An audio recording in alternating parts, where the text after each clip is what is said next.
Right, let's take a few minutes to talk about A.N.Ts. So this is automatic negative thinking.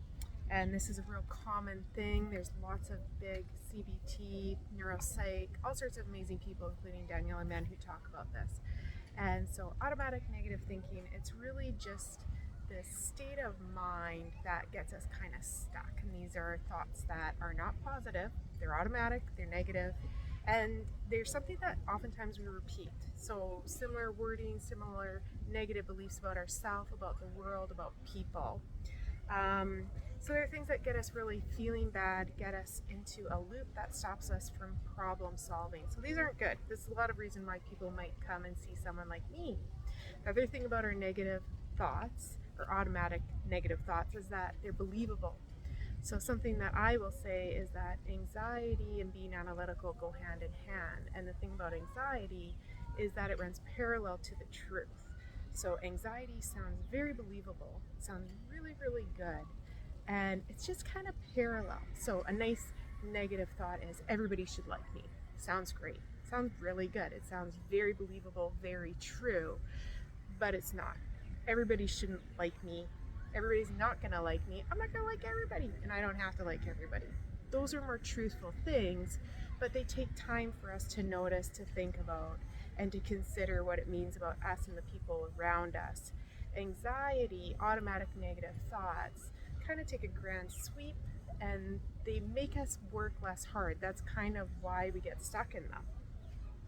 So not only does anxiety run parallel to the truth, but as these automatic negative thoughts build up, we tend to spiral and we get into something we call, another psychological term is a stress pileup.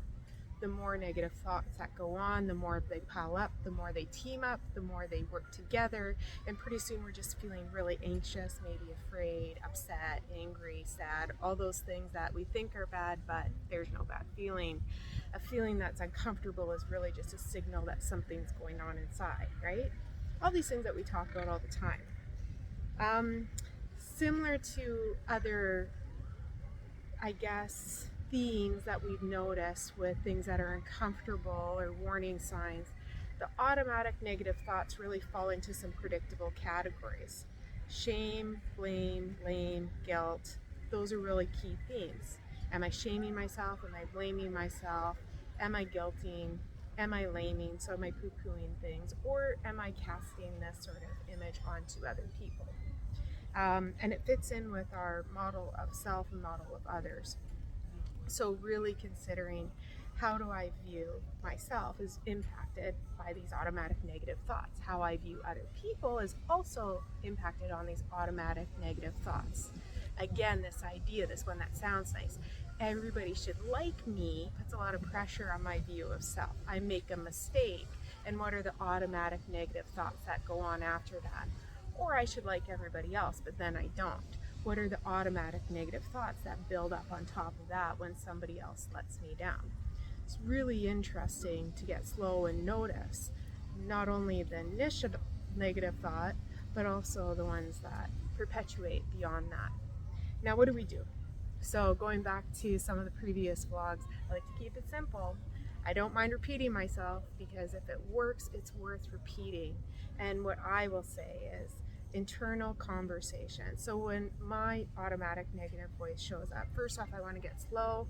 I want to play the tape of my day and notice what was the thing that got me? Where did this real automatic negative thought process start? The initial event. Then I want to notice the story of what happened. What actually got me going on? Was I late for work? Did I make a parent fail? Did I have conflict? Did I make a mistake? Those sorts of things. And then to consider what is the type of ant that is showing up? What is the automatic thought process that's really getting me stuck into this anxious sense or this angry sense, this blaming place, the place I don't want to be in? Getting slow. And for me, part of what I do is I just sort of personify this conversation. I like to sort of put it out here. I might say, hello, shame, what's going on? So I'm starting to get slow. I'm listening for those automatic negative thoughts. What does shame, blame, guilt, what does that everybody has to like me kind of thing want to say? I'm just going to start having a conversation with myself.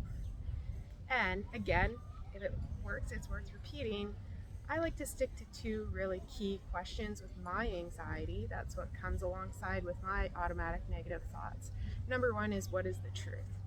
So when I'm noticing a statement that sounds really good, it's really believable, but I'm starting to feel all sorts of uncomfortable, that's a signal that it's running parallel to the truth. So even this one, everybody has to like me. If that's something that's coming up for me, what is the truth? So then I can talk myself through, well, the truth is not everybody's going to like me. The truth is it's okay that we have certain people that we have more significant relationships with and certain people that we don't. And it's okay to be uncomfortable about those things. So that's more of the truth. And then the other really simple, good question is, what do I need just right now to help me feel better, to help me soothe, whether that's co-regulate with somebody else or self-regulate with myself. And I might say, you know what, I'm just going to run this past my husband, who's going to say something like, how long have you been worrying about this? Really? Come on, let's talk this one through. Or maybe I'm just going to self-regulate, which could be exercise, which is a great way. You know, cardio is one of the fastest ways to cool down a hot brain. Listening to music, or again, just really reasoning through myself for as long as it takes. Automatic negative thinking evokes some uncomfortable feelings. There's no bad feelings. And we just want to really cultivate different methods and ways of having conversations with ourselves so that we can confront what seems believable to find the better truth.